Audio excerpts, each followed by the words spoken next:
mengapa bangsa Israel tidak diberkati Tuhan untuk satu kurun waktu? Ternyata karena mereka suka ulur-ulur membangun kerajaan Tuhan dulu. Bait suci adalah rencana Tuhan nomor satu. Segala sesuatu akan ditambahkan kalau mereka mencari dahulu kerajaan Allah dan kebenarannya. Tapi bangsa Israel suka menunda. Mungkin karena berkat, juga karena masalah. Mari kita sekarang melihat ayat 9 sekali lagi saya bacakan. Kamu mengharapkan banyak. Tuhan bilang begini, kamu kan mengharapkan banyak rezeki. Apa yang kamu tuai itu akan kamu nikmati. Tetapi hasilnya sedikit. Anda nabur bibit unggul. Udah beli benihnya mahal sekali. Ditabur 100 biji.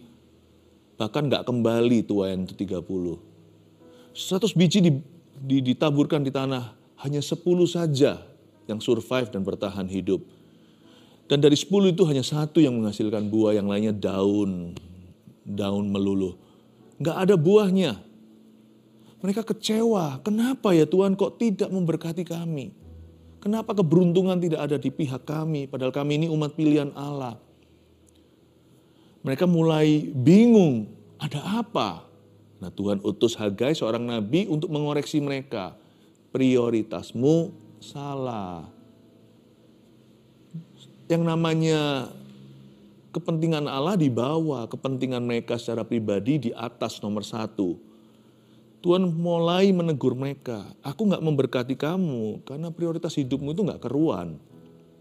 Kamu mengharapkan banyak ayat 9 tapi hasilnya sedikit. Dan ketika kamu membawanya ke rumah, jadi tuaian itu waktu di ladang masih dapat.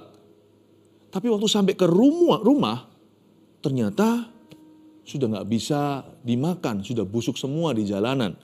Kok begitu ya?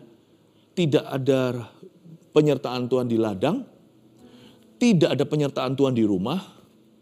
Di perjalanan pun dari ladang ke rumahnya kecolongan. Kayaknya Tuhan gak jalan deh sama mereka. Alfa Omega gak ada di awal akhir mereka. Pintu depan terbuka, pintu belakang juga bocor semua. Kenapa ya kamu mengharapkan banyak tetapi hasilnya sedikit?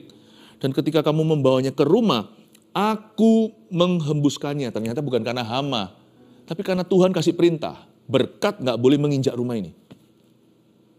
Kalau rumah kita sudah dicap di label begitu ya celaka.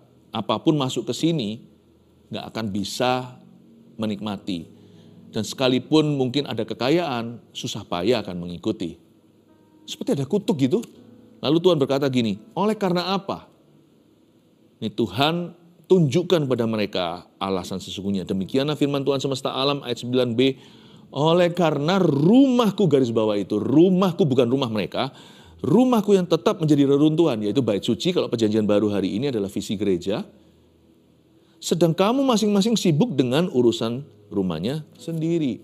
Tidak bisa dipungkiri dan disangkali bahwa sekalipun kita bisa menyembah Tuhan sendiri-sendiri di rumah kita masing-masing, dan kita juga bisa bertumbuh secara pribadi dalam kerohanian, tapi tidak bisa kita sangkali bahwa pusat kebangunan rohani umat Tuhan dan juga pusat kehidupan rohani mereka, bukan hanya kebangunan rohani revivalnya, tapi kehidupan rohani mereka secara personally atau secara individu, pusat korporatnya itu gereja lokal.